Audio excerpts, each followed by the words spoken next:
The SANDF Educational Trust Fund came as a result of us having lost 13 members in Central Africa. And then later, subsequent to that, 2 more died in fact in hospital in 1 mill. And those were young soldiers. We had kids that were still very young. And then I realized that, in this country, or in the Defense Force in particular, we did not have funding or a mechanism in fact to look after the orphans of soldiers in fact who die in combat.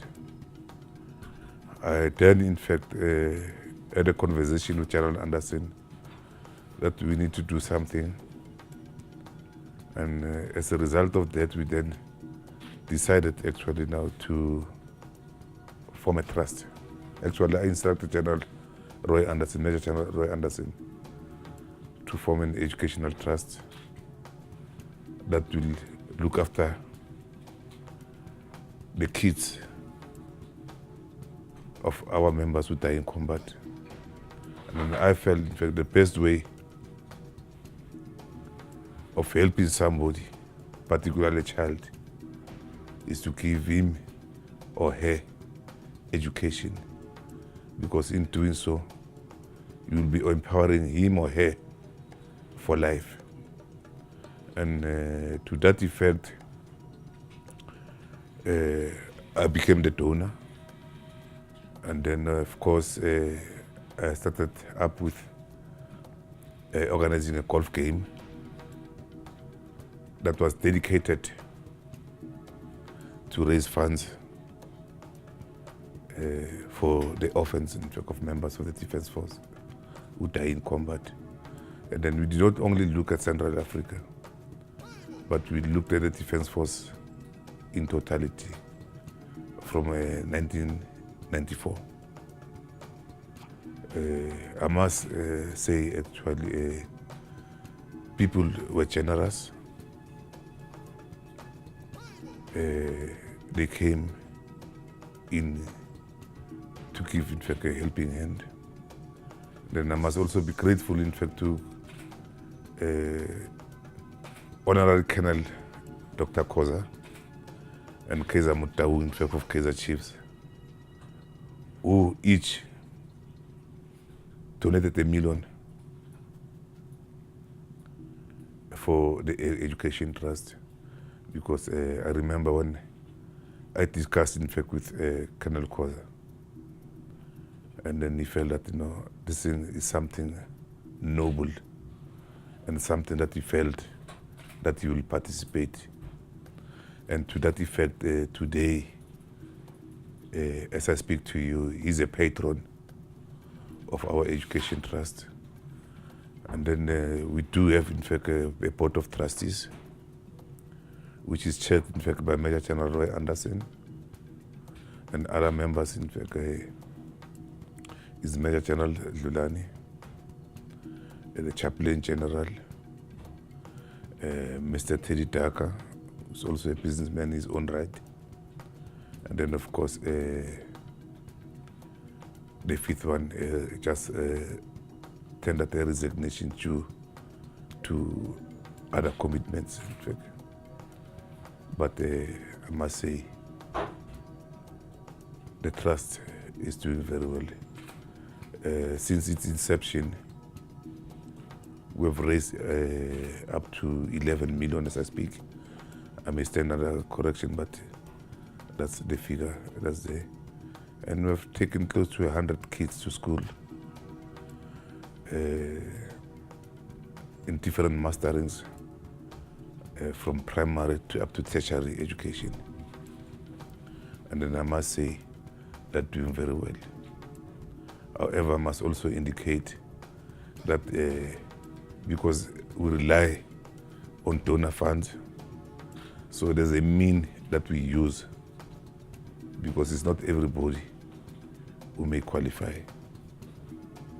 And then we'll be glad if we can get more sponsors to look after their soldiers, because those soldiers who die in combat, they die in service of the nation, and they pay a supreme sacrifice.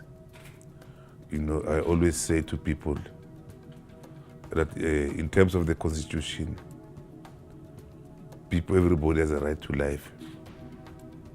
But with us, in the military is an exception. We go into situations where sometimes you know that you might not come back alive. And that's the price we pay in service of this nation. And hence, in fact, I'm appealing to all South Africans to adopt this defense force. This is their defense force. And those who can afford will appreciate if they can contribute to the education trust. Because once you empower a child, you empower the nation. We need to make sports compulsory in the defense force. Sport actually, to me, is part and parcel of force preparation. And then sports itself, it builds discipline. Because any sport that you play, first of all, it requires you to prepare yourself in terms of training and so on. And also sports build cohesion and teamwork as well. So sports in general, I think it is something that is of fundamental importance for the defense force.